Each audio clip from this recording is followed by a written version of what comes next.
Mas o adubo excessivo, a água excessiva, o sol excessivo, mata também a planta. Então a gente deveria se estimular mutuamente, cada vez mais na intimidade da casa espírita.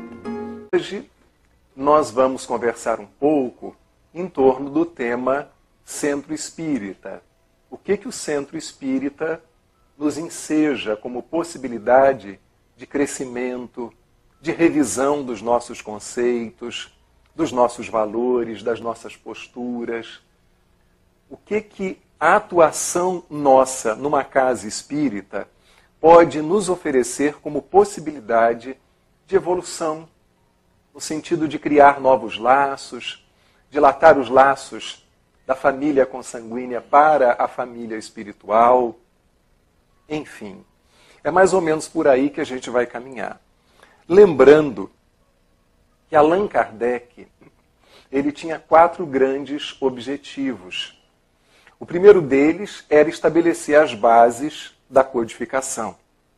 E desde o momento em que ele toma conhecimento que por detrás do fenômeno das mesas que giravam existiam seres inteligentes que davam respostas igualmente inteligentes a perguntas que eram formuladas às mesas, e depois que ele recebe 50 cadernos com várias anotações, todas contendo mensagens do mundo espiritual para o mundo material, e ele próprio observa esses fenômenos e inquire as chamadas mesas girantes e falantes, ele então vai concluindo que seria necessário publicar uma obra.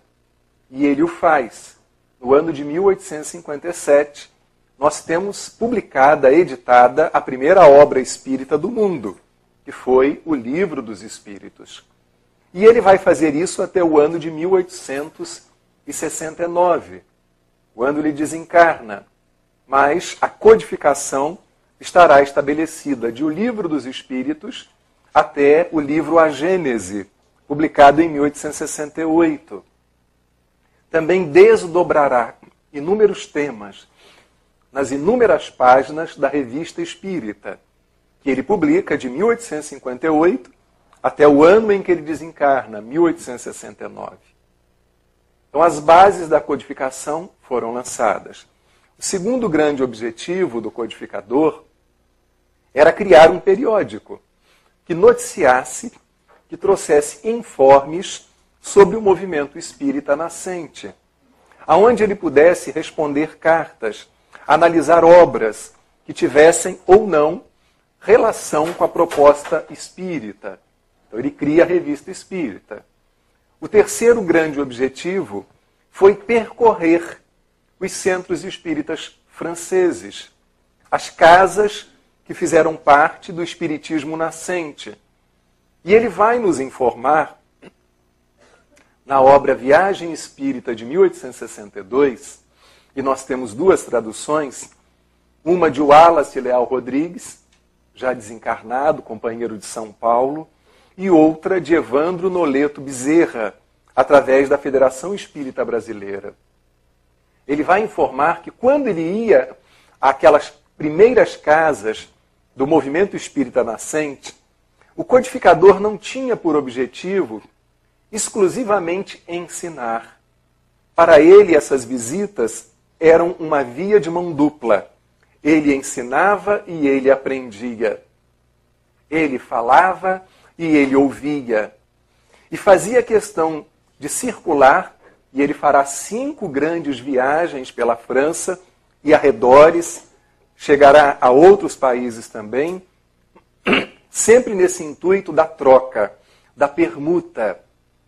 Porque era assim que ele, como educador, se colocou nos 30 anos nos quais ele se dedicou ao magistério e não perdeu este valor, essa postura, esse norte da sua maneira de ser, sempre desejando trocar. Nós não veremos Allan Kardec se entronizando como chefe de nada. Ele será um líder autêntico, um líder servidor, mas sem a arrogância, sem a prepotência de quem tudo sabe e nada mais possui para aprender.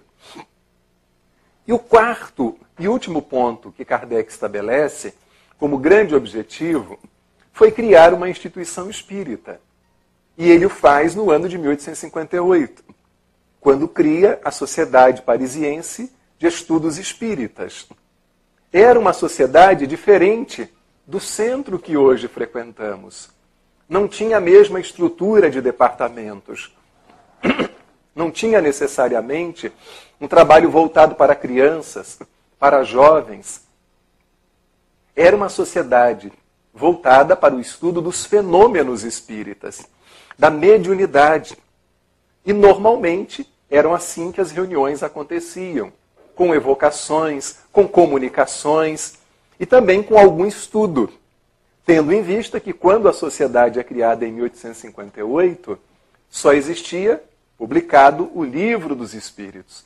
Em 59, ele publica o que é o Espiritismo. Em 61, o Livro dos Médiuns.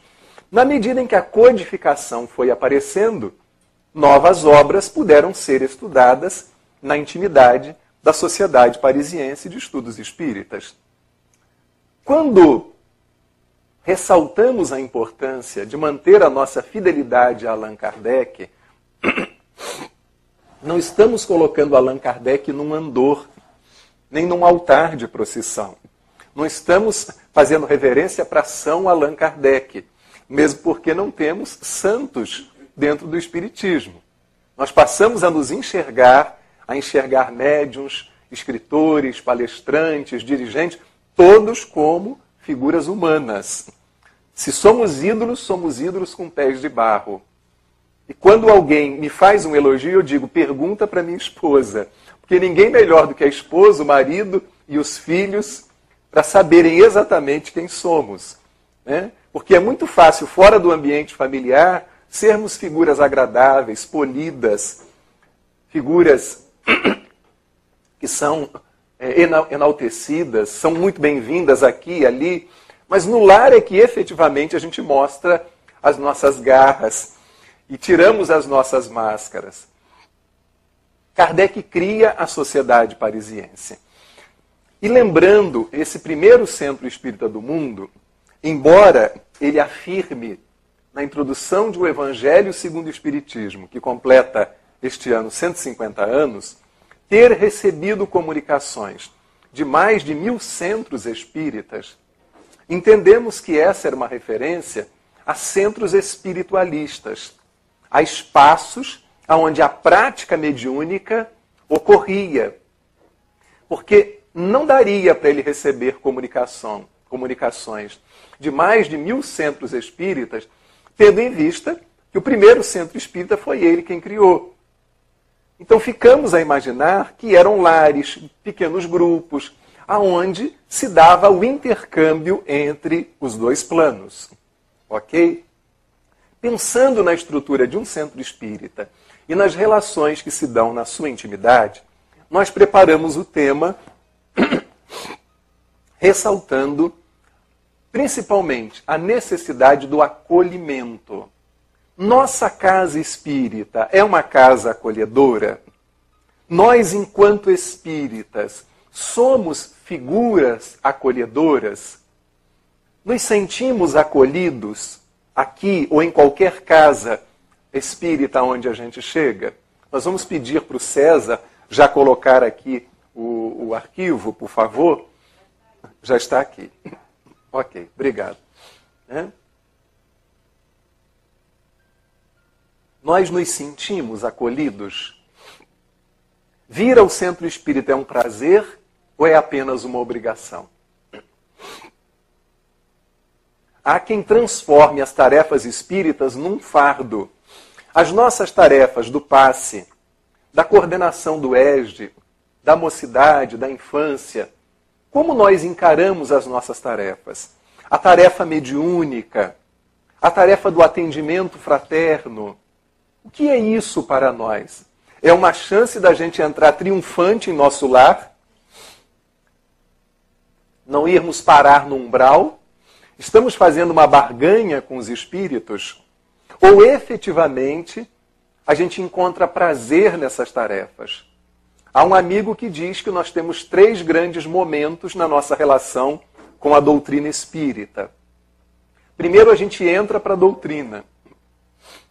Então a gente se entusiasma. A gente entra naquele frisson de estudar, de fazer a caridade. Num segundo momento, a doutrina entra em nós e começa a provocar uma revolução no nosso jeito de ser. E num terceiro momento, ela sai de nós em forma de ações, de atitudes renovadas, de iniciativas no campo do bem. Em que estágio será que a gente se encontra? Existem aqueles que afirmam que nós chegamos à doutrina espírita pela dor ou pelo amor. Mas nós acrescentaríamos uma terceira via ou possibilidade. A gente também chega ao centro espírita pela curiosidade, pelo desejo de aprender, de saber, sem que necessariamente estejamos padecendo um cortejo de dores, de dificuldades. E não necessariamente pela vontade imensa de amar, também pela curiosidade.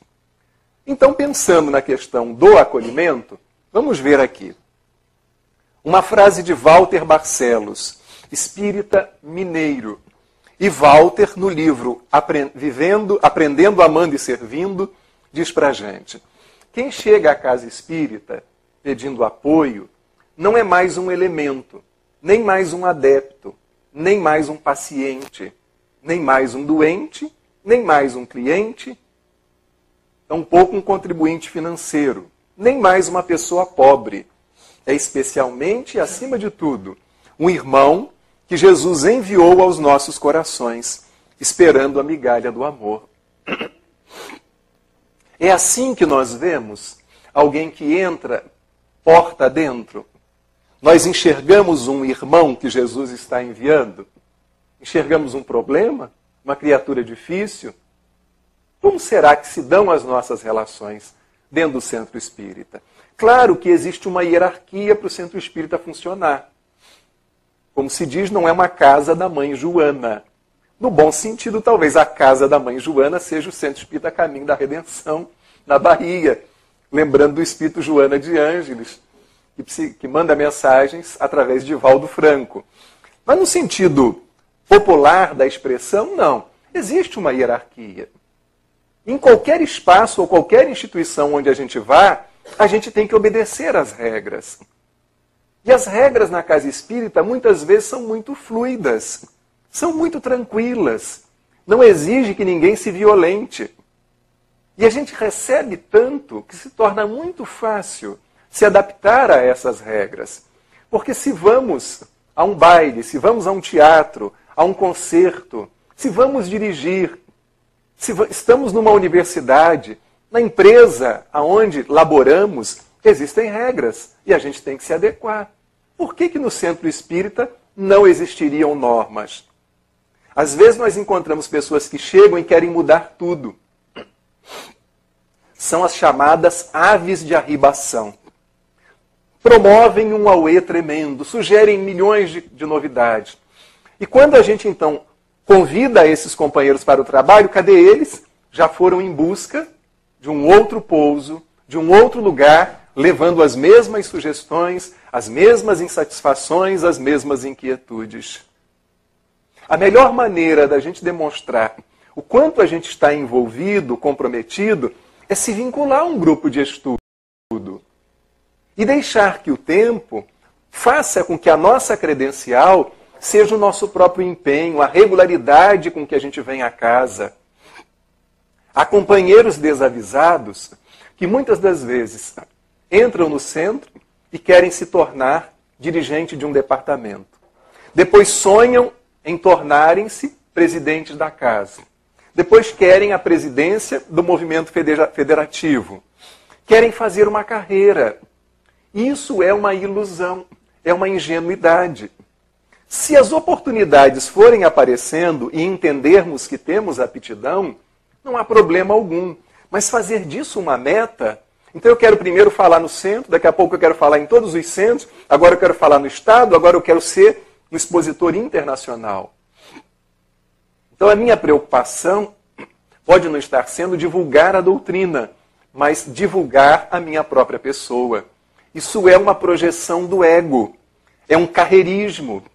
Carreiras a gente tem nas empresas, nas forças armadas, a gente tem nas universidades.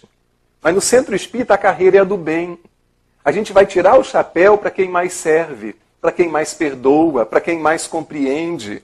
Não há espaço para essas mesquinharias, para esse embate de egos, que não nos conduz a lugar algum.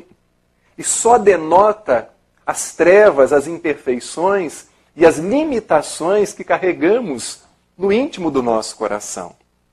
Então, para que a gente veja quem está chegando como um irmão, é muito importante que nós que já estamos aqui nos vejamos como irmãos. Agora, é muito natural que com alguns a gente tenha mais afinidade, com outros nem tanta afinidade. Se é assim na família consanguínea, por que não pode ser assim no centro espírita? Desde que a gente não alige nem marginalize ninguém. Desde que a gente inclua. Muitas vezes nós temos, dentro de um centro espírita, vários subcentros. E às vezes pessoas trabalhando e perseguindo objetivos completamente diferentes. E a gente tem que ter cuidado. Nas universidades a gente ouve dizer, quando se fala do Brasil, que nós temos vários Brasis. O Brasil do Nordeste, o Brasil do Sul, e por aí vai. O centro espírita também.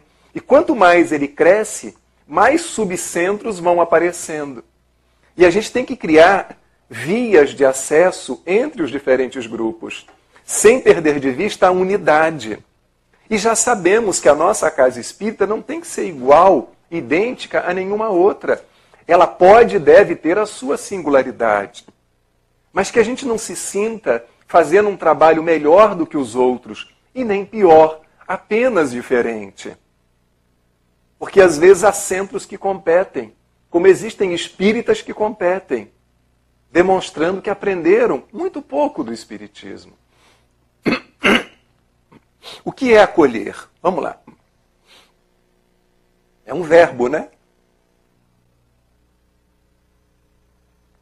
O que é acolher? Dar ou obter refúgio, proteção ou conforto físico. Hospedar, abrigar, reagir, receber, aceitar, atender a pedidos, sugestões, etc. Genericamente falando, nós temos aqui várias definições de acolhimento. Nos enquadramos na maneira de ser, dessa ou daquela maneira, oferecemos abrigo, recebemos, protegemos, confortamos, afirmamos que o Espiritismo é o consolador prometido por Jesus. Mas às vezes nos portamos como quem se sente desconsolado o tempo inteiro. A Joana de Ângeles tem uma expressão, descoroçoado. Nos sentimos frágeis o tempo inteiro. Como se o Espiritismo não tivesse entrado em nós e nós apenas tivéssemos entrado para o Espiritismo. É preciso que ele ganhe raízes em nós, para nos oferecer não apenas o esclarecimento, mas o conforto ao nosso coração, para que efetivamente a nossa vida possa mudar. Jesus, por exemplo, se formos procurar no Novo Testamento, ele deu atendimento individualizado. Jesus fez atendimento fraterno a mais ou menos 70 pessoas. Se a gente for contando, pode ser que seja um pouco mais, um pouco menos. Inclusive, Humberto de Campos, no livro Boa Nova, nos fala do atendimento personalizado que ele fez a Joana de Cusa, que mais tarde seria a nossa Joana de Ângeles. E a orientou nos problemas domésticos. Ela tinha dificuldades de entendimento com o marido. E o casamento dela era um casamento de expiação. Porque ela também, em vidas passadas, havia se comprometido junto àquele espírito com o qual ela se consorciara. Então ela procura Jesus e Jesus faz um atendimento individualizado. Quantos outros personagens o Novo Testamento nos revela? Jesus atendendo no sigilo, no silêncio, acolhendo, amparando, mas também ele atendeu as multidões. Ele então é o paradigma para nós do acolhimento. É um modelo de como a gente deve proceder nas nossas relações na casa espírita. O que a pessoa precisa? E aí nós temos aqui uma pirâmide muito conhecida do Abraham Maslow, muito estudado pela psicologia e também na área da organização das empresas. E essa pirâmide nos diz que todos nós temos uma necessidade fisiológica, um conjunto de necessidades. Comer, dormir, excretar, beber. São as necessidades que estão na base e precisam ser atendidas. Quantas vezes a gente está com fome e fica nervoso? Quantas vezes a gente não tomou banho e se sente tenso, se sente mal? São as necessidades fisiológicas. Não dormimos o suficiente. Então já estamos dando resposta meio grosseira para as pessoas que estão à nossa volta. Alterou a nossa fisiologia. Não dormimos às tais 8, tem gente que precisa de 10, há quem precise de 12, e há pessoas que parecem que de vez em quando acordam, né? Segurança, estabilidade e proteção. Muita gente me diz, eu vim para cá porque aqui eu tenho uma segurança que eu não tinha no Brasil. Outros já questionam essa segurança e elencam outros fatores para justificarem a sua estada aqui nos Estados Unidos. Nos sentirmos pertencendo ao grupo. É muito agradável quando o grupo nos distingue pelo nome, por uma característica em particular, mesmo que seja um defeito, mas pelo menos a gente está tendo a sensação de que temos visibilidade, de que não somos invisíveis naquela casa espírita. Uma vez um companheiro disse assim: frequentei um centro durante 20 anos, ninguém nunca perguntou meu nome. E eu então perguntei para ele, por que você também não foi e disse seu nome? Tem gente que quer tapete vermelho. Às vezes, e banda de música, e faixa, e comemoração. A gente também tem que facilitar o trabalho de quem está na casa espírita. Nos apresentando, dizendo a que viemos, quais são nossas necessidades, ou a nossa disponibilidade para o serviço. Claro que quem está aqui precisa estar atento para acolher, para analisar, para observar quem está chegando. Mas a gente também pode e deve ir ao encontro.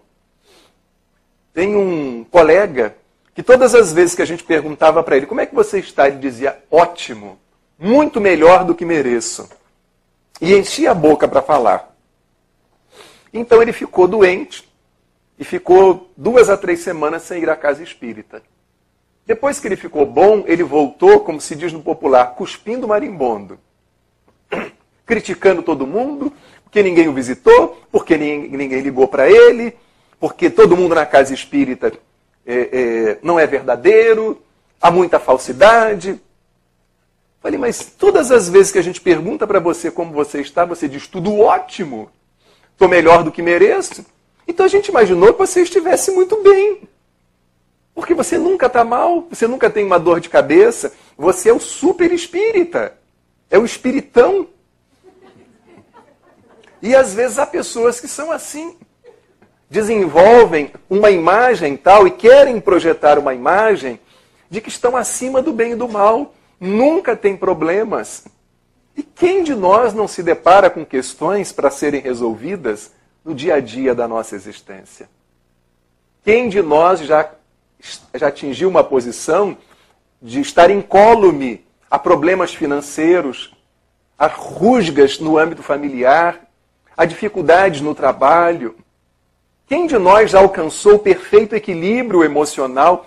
Somos espíritos encarnados no mundo ainda de expiação e provas, com um casamento de expiação e provas, com um trabalho de expiação e provas, com uma família de expiação e provas e com um centro espírita de expiação e provas.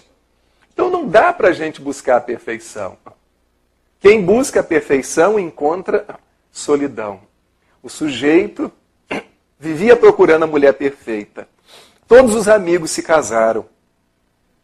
Aí se reuniram numa confraria, anos depois, e perguntaram, você vivia procurando a mulher perfeita? Vivia. Encontrou? Encontrei. E não se casou com ela? Não. Por quê? Porque ela também procurava o homem perfeito.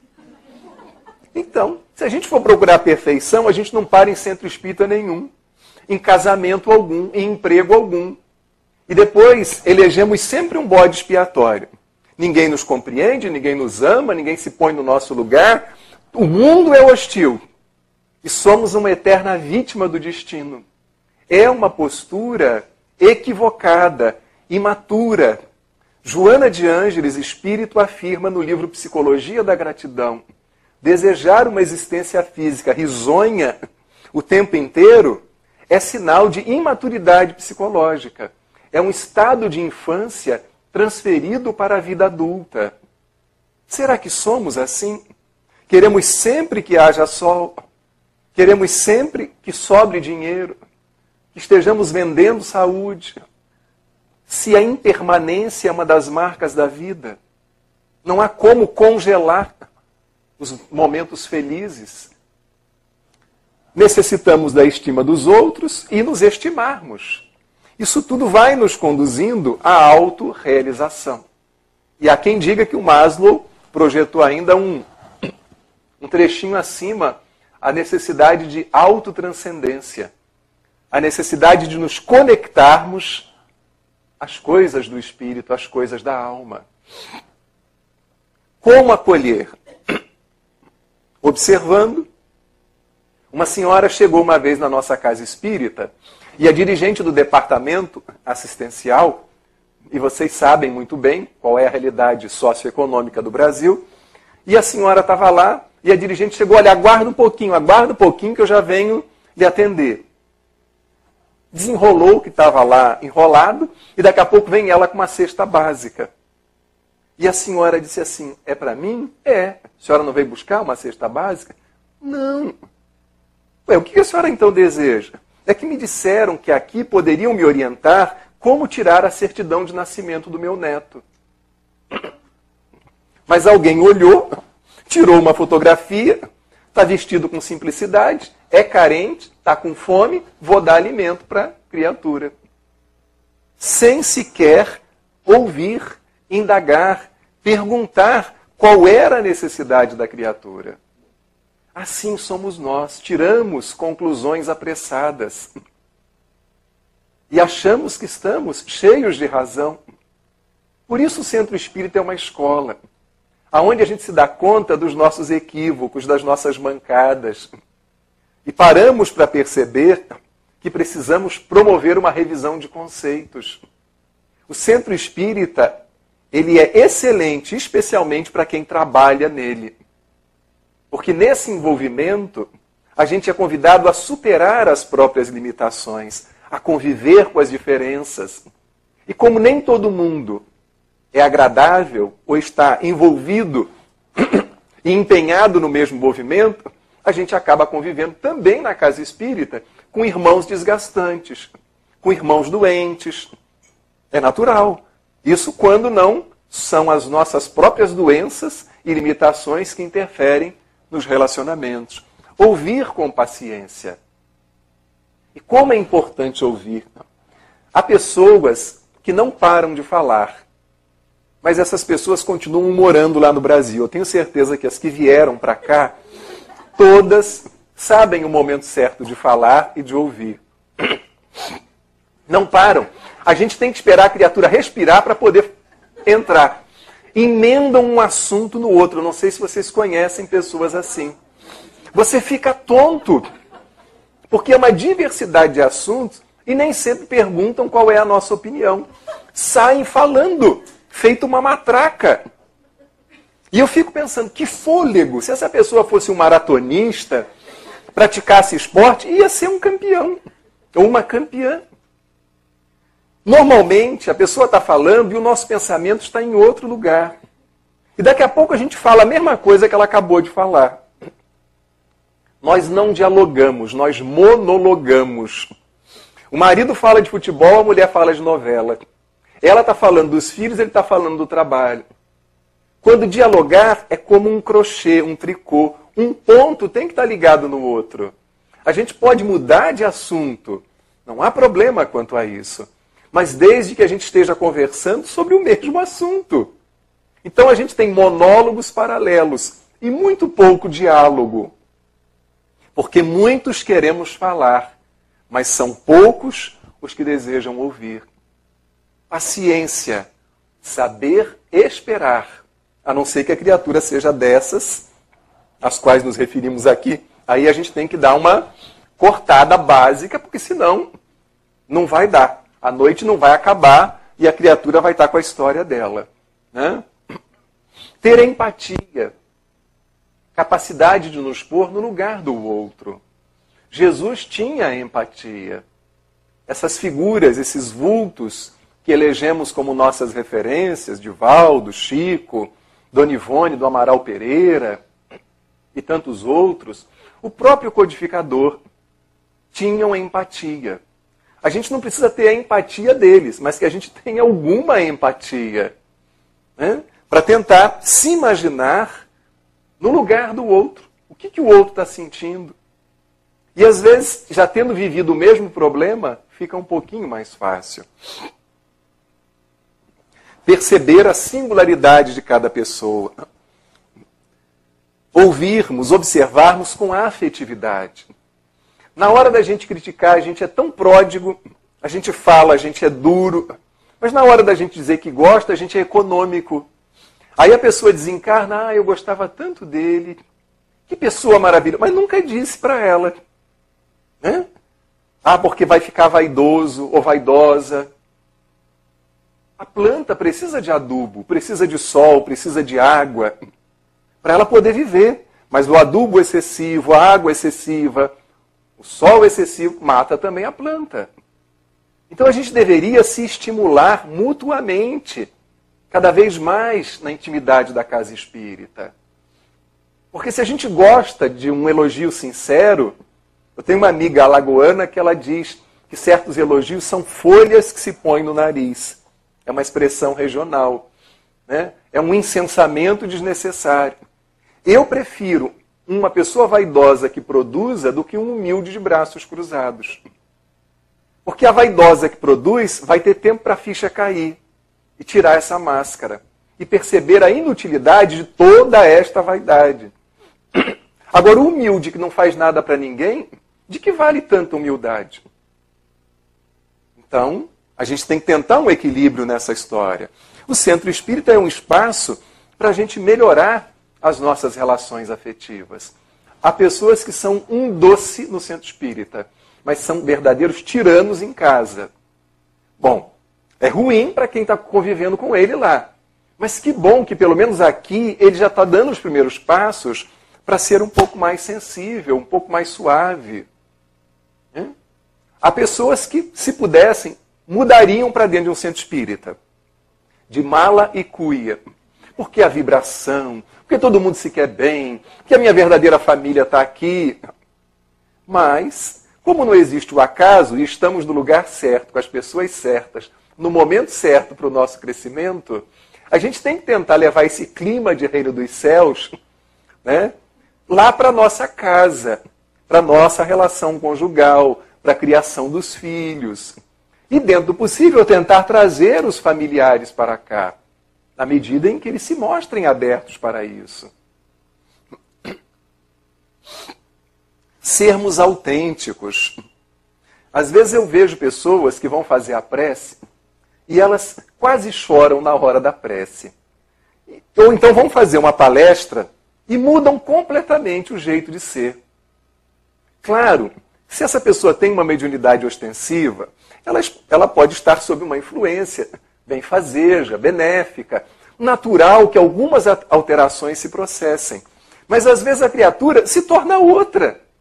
Como se para ser expositor espírita ou fazer uma prece, a gente tivesse que desenvolver uma outra personalidade. Nos vai ser perguntado, quando chegarmos no reino dos céus, diz o filósofo, não porque não fomos Madre Teresa, porque não fomos a Irmã Dulce, porque não fomos o Martin Luther King. Nos vai ser perguntado por que a gente não foi a gente mesmo. E por que termos vergonha de quem somos, se somos filhos de Deus? Se não temos apenas mazelas, temos coisas boas e belas. Eu tenho uma amiga que ela estava insatisfeita com o peso dela. E ela resolveu ir no médico. E chegando ao médico, ela já é uma senhora, ela dirige uma obra social lá na Baixada. O médico olhou para ela assim, dos pés à cabeça, da cabeça aos pés, e disse: a senhora está inteira, hein? Ela: o senhor acha, doutor? Deu uma ajeitada no sutiã, na calça. Inteira? Sim, a senhora está inteira. A senhora não tem pescoço, não tem cintura. Uma outra teria dado com a porta na cara do médico. Mas ela se sabia e se reconhecia inteira. E estava ali para melhorar um pouco o peso, a silhueta. Então ela sorriu e se submeteu ao tratamento do endocrinologista. Então a gente tem que se enxergar e se assumir como somos e tentarmos gradativamente nos tornar criaturas melhores. O Centro Espírita nos enseja essa possibilidade. Agora, tem gente que diz assim: não, eu sou desse jeito, vocês vão ter que me engolir. Parece a frase do ex-técnico da seleção brasileira, o Zagallo. Assim também não dá. Tem gente que não quer se melhorar e quer que todo mundo o ature.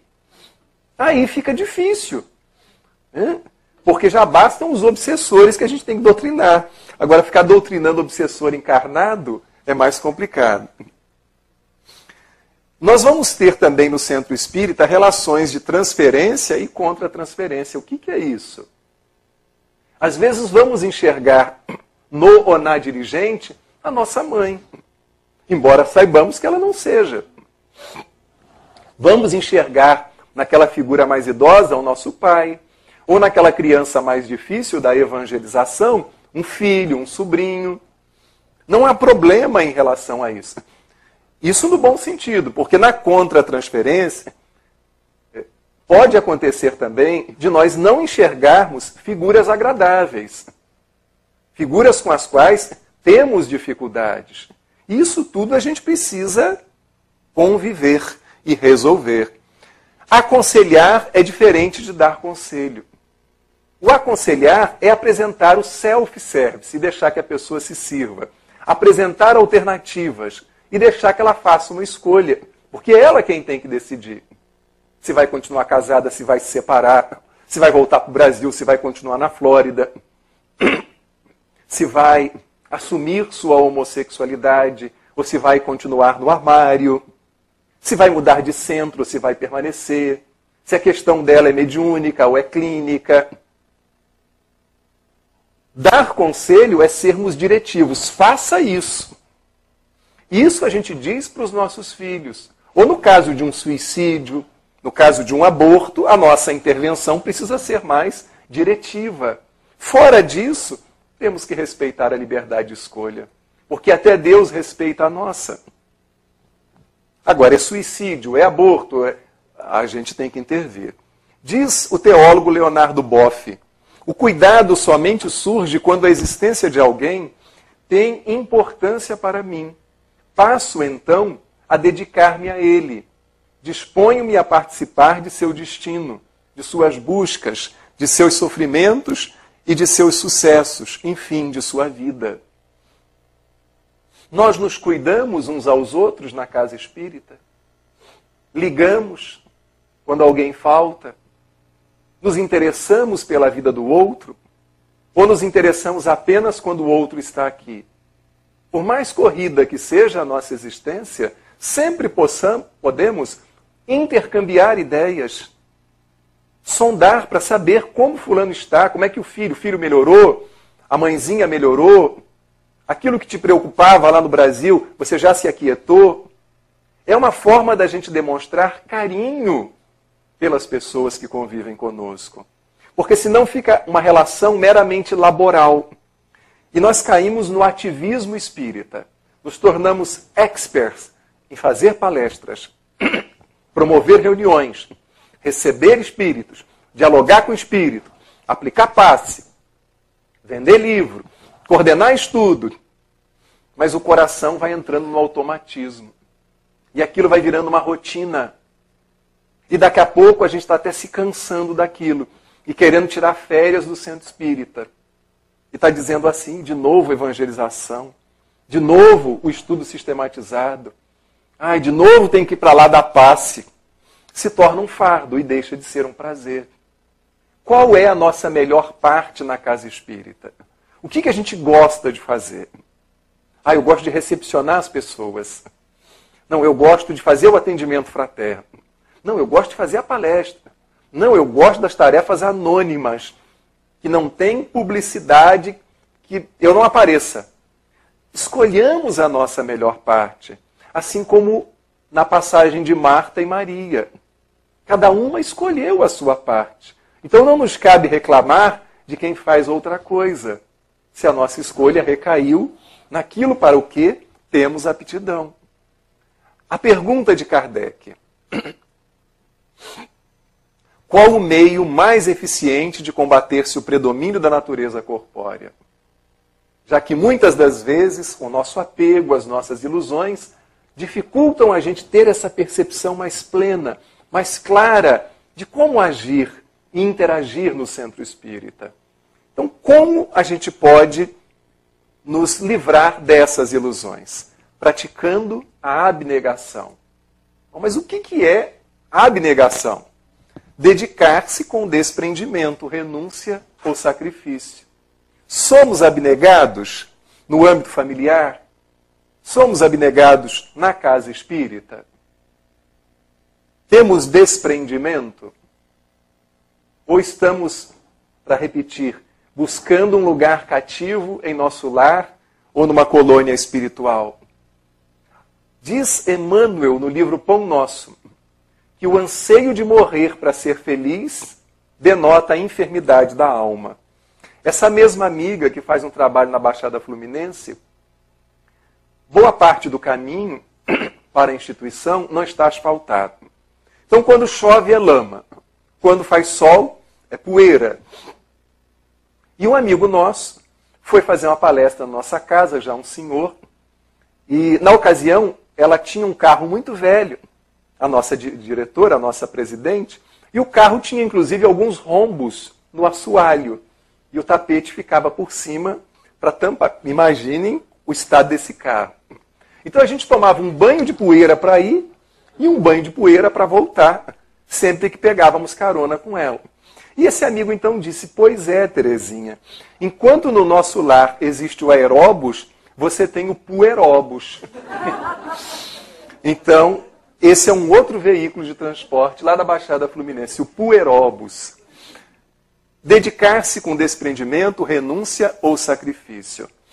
Aí diz Kardec para a gente no capítulo 13 do Evangelho, que quando a gente atinge essa abnegação, esse desprendimento, a gente consegue o sublime da verdadeira generosidade, que é quando o benfeitor, trocando de papel, acha a forma de parecer ele mesmo o beneficiado diante daquele a quem prestou um serviço. Aí eu, enquanto médium de incorporação, na reunião de desobsessão, me sinto muito mais beneficiado do que o espírito sofredor que se comunicou por meu intermédio.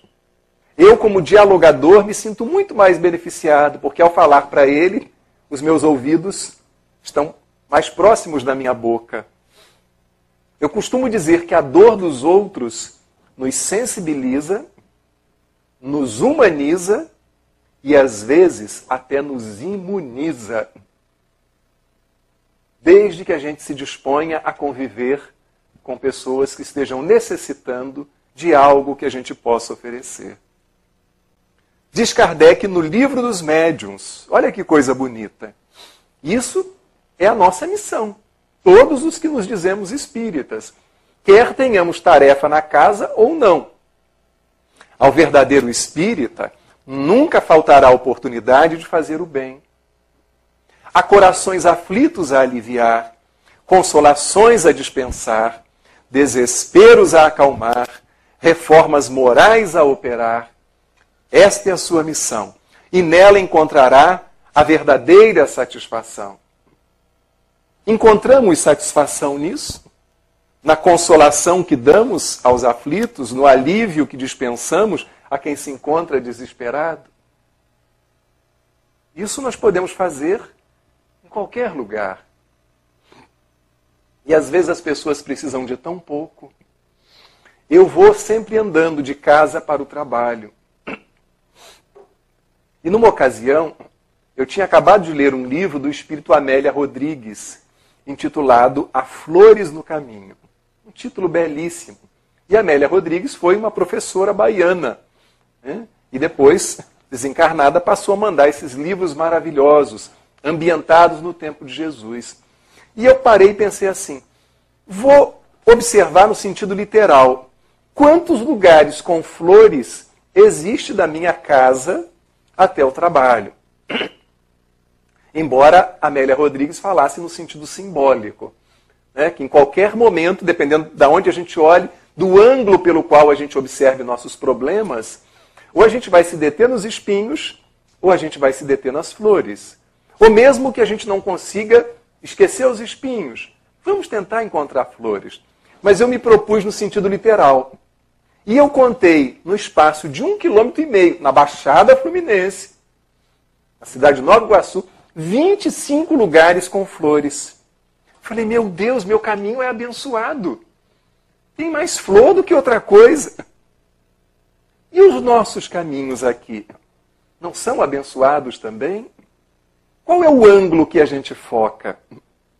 Alguém diz, se você vai num shopping, para o seu carro no estacionamento e alguém cola um outro carro no teu, quando você retorna, ou a gente fica fulo da vida, ou a gente vai para o shopping, gasta mais, a gente aguarda a pessoa para brigar com ela, ou a gente entra pela porta do carona, com alguma dificuldade sobre a marcha, tira o veículo e vai embora. Mas tem gente que faz questão de brigar, de passar um sabão no outro.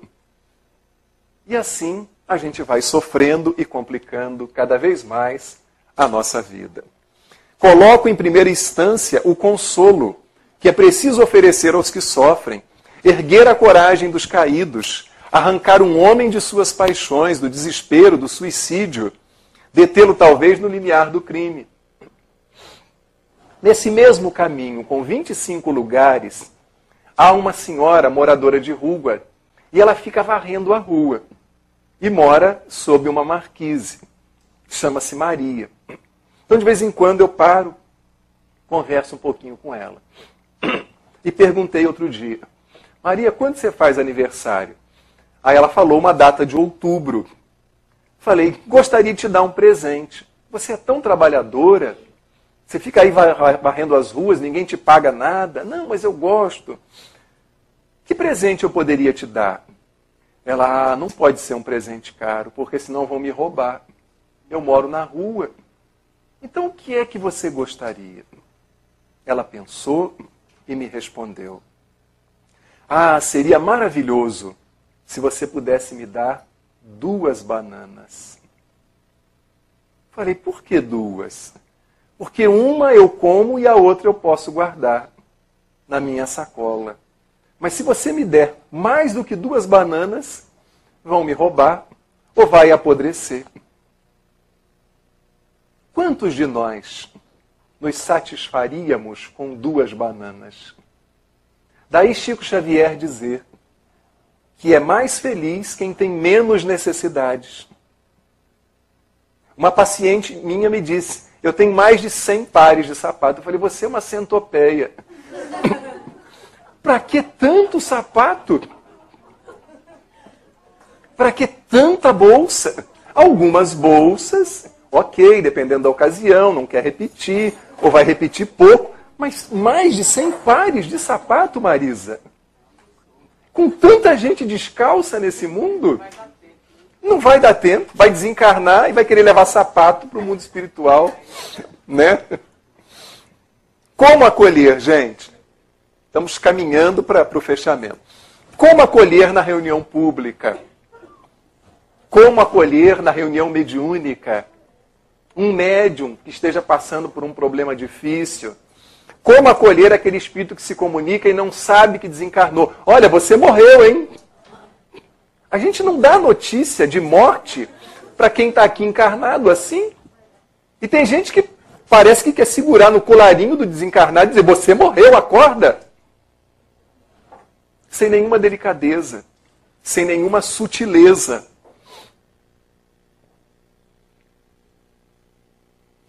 Como a gente acolhe na evangelização? Porque ter criança, espírito superior, é uma beleza. Mas ter aqueles que dão trabalho, que deixam a gente de cabelo em pé, como acolhê-los? É possível acolhê-los? Como acolher no trabalho assistencial lá no Brasil, muito comum, né? Nas favelas, nos bairros mais pobres. Como acolher no estudo sistematizado? Aquela pessoa que entra muda e sai calada. E aquela que não para de perguntar. A gente fala, ela já interrompeu. A gente interrompe de novo. Não deixa a gente nem 5 minutos desenvolver. E talvez nesses 5 a gente pudesse dar a resposta para ela, mas ela não. Ela está precisando estudar um pouco mais também de per si. Na sua casa, fazer leituras. Né? Então é uma ansiedade muito grande, que é descobrir em 50 minutos, em 1h30, tudo que ignorou a vida inteira. É complicado. Como acolher no atendimento fraterno? E aí a gente tem que ter muito cuidado para não decidir pela pessoa. Porque a pessoa tem o seu livre-arbítrio. Saber intervir com sutileza, com delicadeza. Enfim, como acolher no centro espírita como um todo. E às vezes a gente faz atendimento fraterno com quem chega a casa, mas não fazemos entre nós. E poderíamos fazê-lo, desabafar, ainda que não sejamos psicólogos clínicos, mas terapeuticamente há um efeito maravilhoso quando a gente pode desabafar e saber que alguém vai manter sigilo, porque a gente sabe que fofoca só existe nos outros movimentos religiosos. No movimento espírita, não existe fofoca. Hoje, como ontem, diz Emmanuel no livro Ave Cristo, Jesus prescinde das nossas guerrilhas de palavras, das nossas tempestades de opinião, do nosso fanatismo sectário, do nosso exibicionismo nas obras de casca dura e miolo enfermiço. O excelso benfeitor, acima de tudo, espera de nossa vida o coração, o caráter, a conduta, a atitude, o exemplo e o serviço pessoal incessante. Únicos recursos com que poderemos garantir a eficiência de nossa cooperação em companhia dele. Então vamos lá. Jesus prescinde das nossas guerrilhas de palavras, das nossas tempestades de opinião, do nosso fanatismo sectário, do nosso exibicionismo. Tudo isso é desnecessário. É uma roupagem que a gente tem que deixar de lado na nossa atuação como espíritas. E o que ele espera? O coração, o caráter, a conduta. Olha só. E tudo isso a gente pode oferecer. Mesmo tropeçando nas próprias pernas, mesmo embaraçados nas próprias imperfeições, a gente vem à casa, ela está cheirosa, ela está limpinha. Quanto custa a casa para se manter funcionando? Será que a gente se pergunta? A gente poderia, e não fiquem pensando que eu vou passar, nem eu nem Marisa, a sacolinha, porque não é a prática. Mas a gente deveria se perguntar, o papel higiênico do banheiro, o papel toalha, a luz, os impostos, e fazer uma contribuição mínima, mesmo que não seja mensal, bimestral. Não existe o dízimo no Espiritismo. Não pregamos a teologia da prosperidade. Mas não custa um mínimo de reciprocidade por tanto que a gente recebe desta doutrina e desta casa abençoada. Finalmente, Joana de Ângeles nos diz que o amor é de origem divina. Quanto mais se doa, mais se multiplica, sem jamais exaurir-se. Dá tempo de pôr um pequeno videozinho? Dá? Ok. Todos somos pediatras. Vamos lá. César, põe pra gente.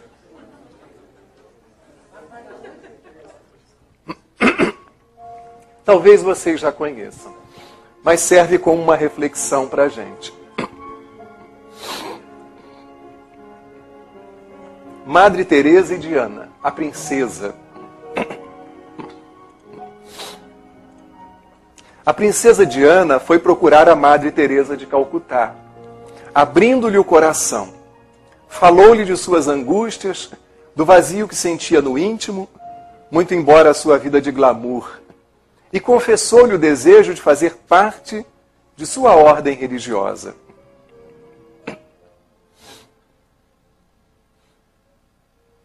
A madre comoveu-se ante o relato, cheio de ternura e confiança, e viu muita doçura e bondade na alma daquela mulher simples, porém muito rica e famosa. Com grande carinho, buscou orientá-la. Disse que ela era uma princesa, e como tal, não poderia pertencer à sua ordem religiosa, que era de extrema pobreza. A madre disse também: Diana, você pode doar esse amor às crianças indefesas. Na sua posição, poderá auxiliar muitas delas que sofrem. A caridade pode ser exercida em qualquer lugar onde nos encontremos. A princesa voltou para o seu palácio e daí em diante dedicou-se a visitar crianças vítimas da AIDS, essa enfermidade tão cruel. E mais, auxiliou com enorme carinho crianças mutiladas pelas minas das guerras. Desde então, encontrou a alegria de ser útil, o prazer de servir. Madre Teresa tudo acompanhava pelos informes da TV, da imprensa. E entre aquelas duas mulheres, elos de amor passaram a existir.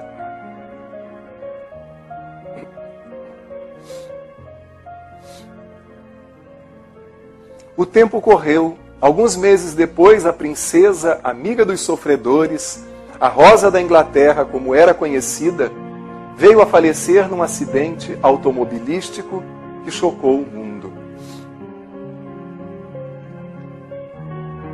A madre, abalada ao saber do fato, apressou-se a tomar providências e a cancelar compromissos a fim de comparecer ao funeral dias depois. Algo, porém, alterou-lhe os planos. Sua saúde muito instável levou-a à cama. Alguns dias se passaram e Madre Teresa veio também a falecer. Joana de Ângeles nos contou, Adivaldo, e então o suceder dos acontecimentos do outro lado da vida. Madre Teresa foi recebida numa festa de luz, sob a carinhosa assistência de Teresa de Lisieux, a Santa Teresinha do Menino Jesus, como é adorada na Igreja Romana.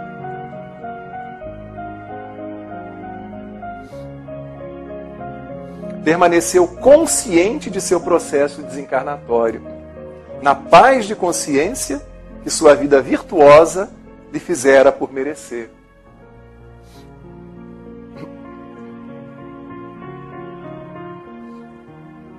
É então que a madre pergunta à religiosa que a recebera: onde estava Diana?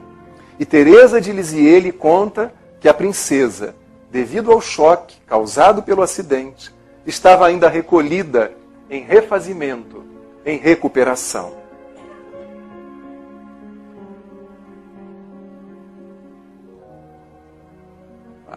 Madre Teresa de Calcutá, então, velou pela princesa, fez-lhe companhia, orou pelo seu reequilíbrio e harmonização. E no momento de despertar, quando Diana finalmente abre os olhos diante da vida espiritual, reconhece a grandeza do amor de Deus. Eis que ela revê a madre, a religiosa afetuosa e amiga, que com extremado amor lhe diz: agora, minha filha, Você está pronta para ser aceita na minha ordem. Iremos trabalhar juntas com a bênção do Senhor. Nós que sabemos como o mundo espiritual é fascinante, diz Divaldo Franco, imaginamos o júbilo desse encontro. Pois então, meus irmãos, Madre Teresa acolheu Diana. Diana acolheu crianças vítimas da AIDS e das minas, que são postas para exterminar vidas nos países em guerra. E nós, a quem nós acolhemos? Sempre haverá a possibilidade de acolhermos na casa espírita, na via pública, na empresa, no seio da nossa família. E para isso é preciso que a gente rompa com o nosso pessimismo, com o nosso negativismo, que a gente passe a investir mais em tudo isso que a gente acredita e que dá sentido à nossa vida. Como escreveu um poeta da Baixada Fluminense, quando ditou os seguintes versos: corre, busca Deus depressa, é a reserva deste mundo. Oi, você que anda triste, cansado da vida e que acha cumprida esta vida sem graça.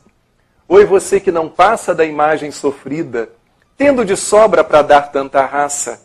Oi, você que chora e lamenta o amor que foi embora e se gasta no fundo da vida. Oi, você que caminha na larga avenida, alheio ao progresso do mundo gigante. Oi, você que nesse instante procura a mesa de um bar ou veneno fatal. Oi, você que cansou de esperar, desperta afinal, pois a festa há de vir. Se existe um motivo para a gente chorar, há 1000 para a gente sorrir. Segura a viola, segue o meu canto. Foi feito na raça, é o canto que fica, a dor depois passa. E o importante é se dar para o que fica depois. Oi, você que quisera ser 2 para lutar, sua força é de 2, basta crer e enfrentar. Toca o barco sozinho, que na hora do vinho alguém vem para ajudar. Oi, você que sente um tédio profundo e se julga tão só nesse mundo. Dá um jeito na vida, busca esse Deus feito raça, arrojo, otimismo, esperança, altruísmo, as armas mais fortes para o homem lutar. Faça um samba do pranto e segue esse canto que é bom para sonhar. Oi, você, oi, você, oi, você, oi, você, vem comigo sorrir e cantar de uma vez. Oi, você, oi, você, oi, você, oi, você, oi, vocês. Obrigado.